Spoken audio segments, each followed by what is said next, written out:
এই ব্রিজটার ওপর দিয়ে আমরা আস্তে আস্তে এগিয়ে যাচ্ছি আর আশেপাশের ভিউটা কিছুটা এইরকম। Hello everyone, welcome back to my new mini blog. আমি জয়সা আর এখন আমরা আছি আসামের কাজিরাঙা ফরেস্টের ভিতর।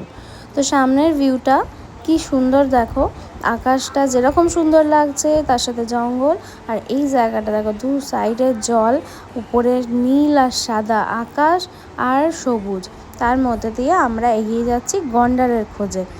আর কাজিরাঙা ফরেস্ট মানেই এক শৃঙ্গ গন্ডার, তো সেইটা দেখার ওয়েট করছি আমরা। আর এখানে আমরা আমাদের প্রথম গন্ডারটা দেখতে পেয়ে গেছি, রাইনো।